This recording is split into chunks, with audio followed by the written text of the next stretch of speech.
Do you think you're lazy?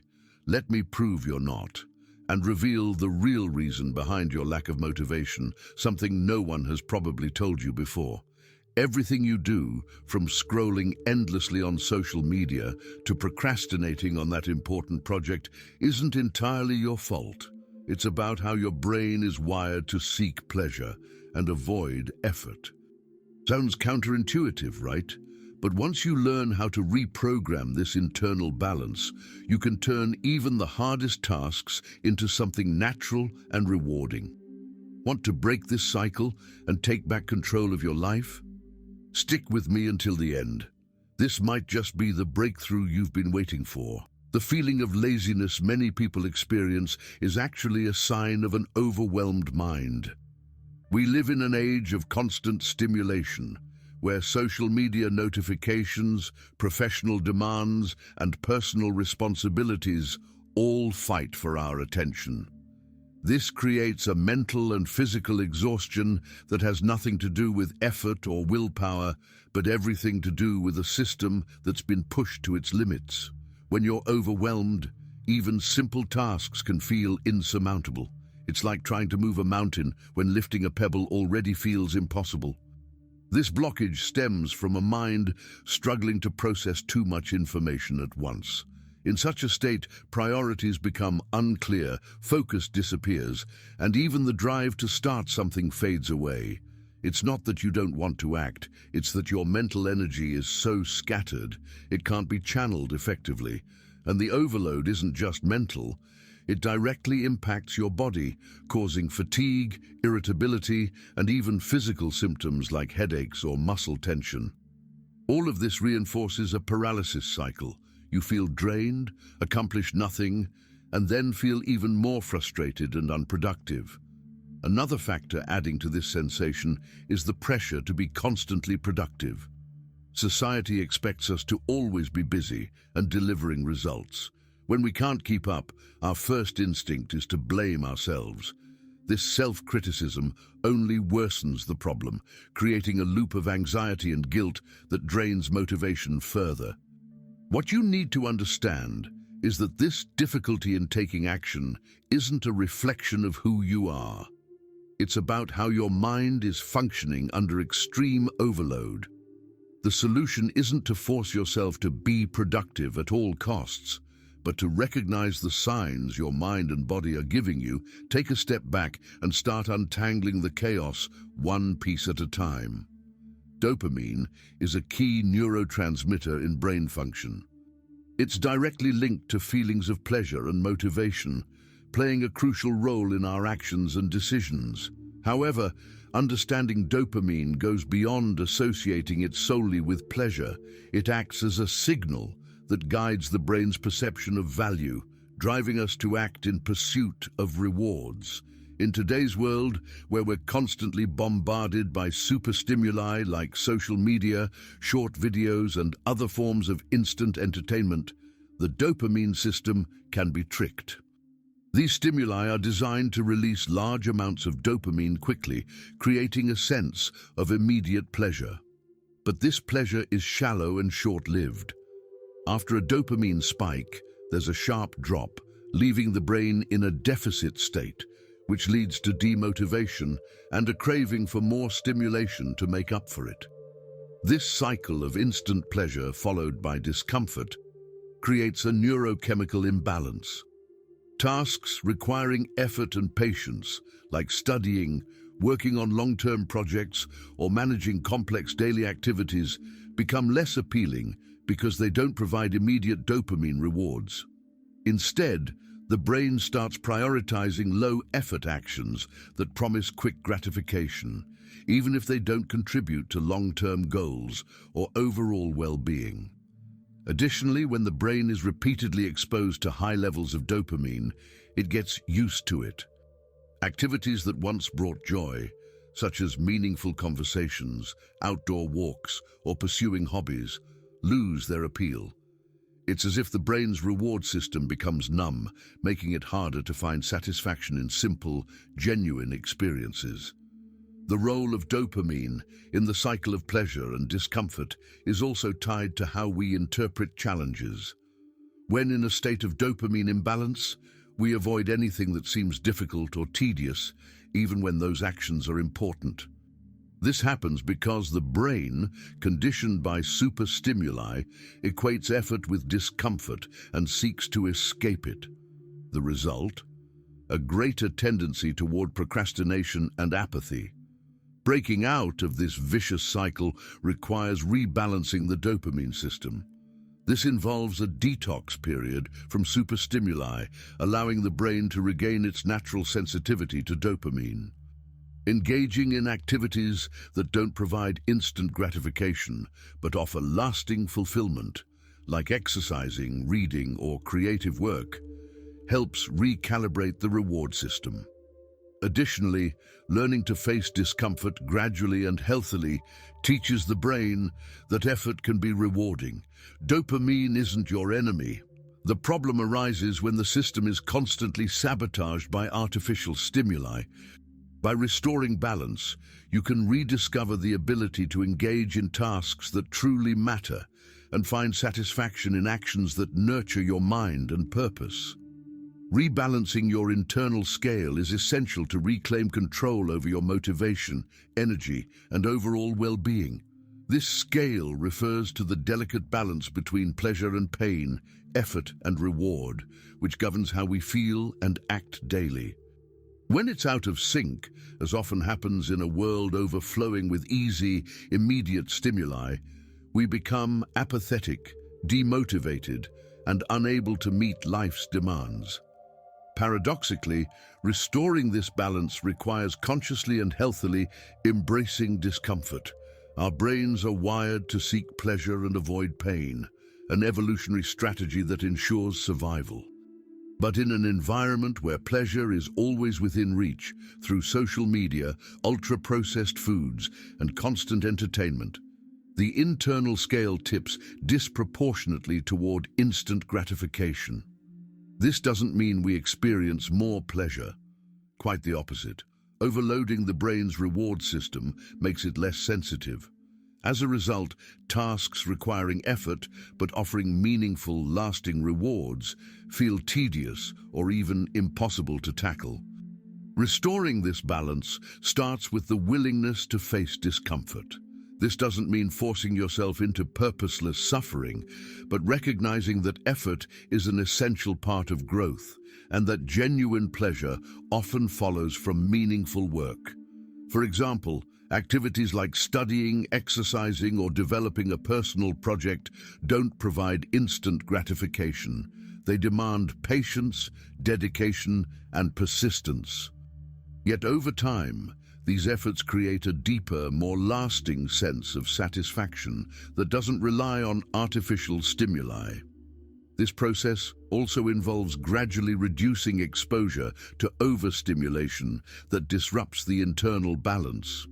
A common culprit is time spent on social media.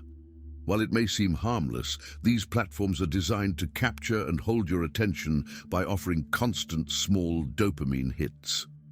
By limiting your usage or even taking a complete break, you give your brain a chance to recalibrate and reappreciate simple pleasures, like a meaningful conversation or the fulfillment of completing a task. Action is another key element. Many people wait for motivation before starting something, but the truth is, motivation often follows action, not the other way around. Taking the first step, even a small one, sets a positive cycle in motion. Completing a task gives you a sense of accomplishment, which then fuels motivation for the next step. Rebalancing your internal scale isn't just about reducing overstimulation and increasing effort. It's also about taking care of yourself holistically. Respecting your body's and mind's limits is crucial. Prioritizing sufficient sleep, eating well, and creating moments for reflection or mindfulness help establish the ideal conditions for your reward system to function healthily again. By recalibrating your internal scale, you pave the way to find joy in meaningful efforts and reclaim control over what truly matters in your life. A growth mindset is a powerful approach for tackling challenges and unlocking human potential. Unlike a fixed mindset, which views skills and talents as static, a growth mindset is rooted in the belief that our abilities can be developed through effort, practice, and continuous learning. This perspective reshapes how we handle difficulties, mistakes, and failures, fostering steady growth and progress. One of the main benefits of a growth mindset is how it redefines failure. Instead of seeing it as a mark of incompetence or limitation, failure becomes an opportunity to learn. When you embrace this view, mistakes stop being reasons to quit and instead become natural steps in the process of improvement. This shift in perspective is freeing, as it removes the fear of trying new things or stepping out of your comfort zone. Another crucial concept is the power of yet, a simple but transformative idea. By saying, "I'm not good at this yet," you acknowledge that you're in a process of evolution. That small word, yet, completely changes your inner dialogue. Instead of feeling defeated for not mastering something immediately, you remind yourself that learning takes time and that every step, no matter how small, brings you closer to your goals. This approach also highlights the value of effort. In a fixed mindset, effort is often seen as a weakness, as if true talent doesn't require hard work. In contrast, a growth mindset celebrates effort as the driving force of progress.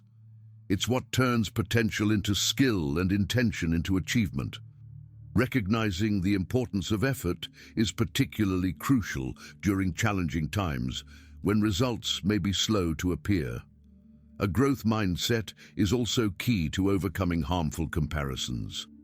It's easy to fall into the trap of measuring your progress against other people's successes, especially in an age of social media where others' victories are constantly on display. However, with a growth mindset, you realize that progress is personal and unique. The focus shifts from what others are achieving to how you can improve compared to your past self. Practicing a growth mindset requires intentionality. It starts with how you talk to yourself. Replace thoughts like, "I'm not good at this," with, "I'm not good at this yet, but I can improve." Seek feedback even when it's uncomfortable, as it's one of the most effective ways to identify areas for growth. And most importantly, be willing to step outside your comfort zone. Discomfort is a sign that you're entering new territory, the space where real learning happens. Conscious consumption of stimuli is an increasingly essential practice in a world dominated by fast and accessible information. At every moment, we're bombarded with content designed to capture our attention, from social media notifications to algorithms suggesting videos, news, or products. While this overload may seem harmless, it directly affects our focus, mental health, and even our perception of time. Embracing a more intentional and balanced approach to consumption is crucial for reclaiming control of your mind and living more meaningfully. The main issue with unconscious consumption is how it hijacks our attention without us even realizing it. Social media and digital platforms are engineered to keep you engaged for as long as possible. They deliver a constant stream of quick rewards like likes, messages, or short videos, which trigger dopamine spikes in the brain. While momentarily pleasurable, this cycle leaves you feeling dissatisfied in the long run. After a session of endless scrolling, you're often left feeling drained, unmotivated to tackle important tasks, and vaguely aware of time wasted. Unconscious consumption also diminishes the quality of what we absorb. By relying on algorithms that prioritize flashy or polarizing content, we end up exposed to superficial or distorted information, while genuinely enriching topics get pushed aside. This pattern not only limits learning, but can also fuel anxiety and comparison, especially when we spend hours viewing only the highlight reels of others' lives. Conscious consumption means taking an active role in deciding what enters your mental space. It's not about quitting the internet or social media entirely, but using them as tools rather than automatic distractions. Start by paying attention to your habits, how much time you spend on social media, how often you unlock your phone without a clear reason, and how you feel after consuming certain types of content. This self-awareness is key to identifying what drains your energy and what genuinely adds value to your life. Being selective with what you consume is another important step. Follow people or pages that share useful, inspiring, or educational content instead of those that only entertain without purpose.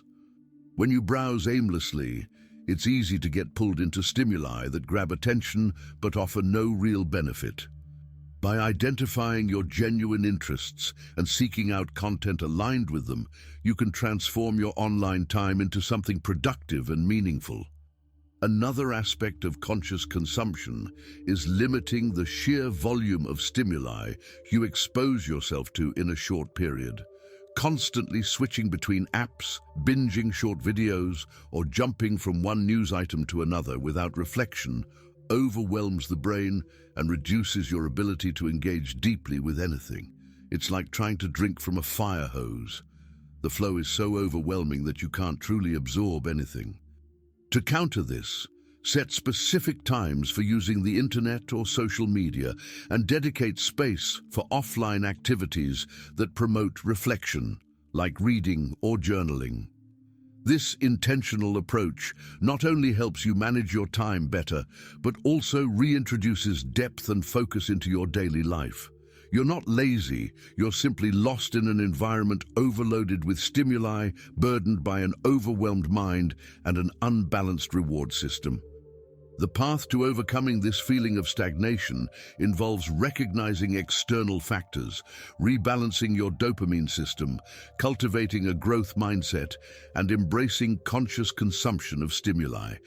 By prioritizing activities that foster healthy effort and genuine pleasure, you not only regain control of your motivation, but also discover new clarity and purpose.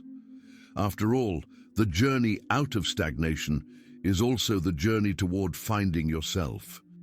If you've made it this far, you've already taken an important step toward transforming how you approach your motivation and daily habits. Now, I encourage you to take this learning further. Subscribe to the channel to keep receiving content that will help you unlock your potential. Leave a like if this video resonated with you. It helps me reach more people like you. And of course, share your thoughts in the comments. I want to know which part impacted you the most. Don't forget to check out the videos appearing on the end screen. They'll build on everything you've learned today and help you even more on this journey. Let's do this together.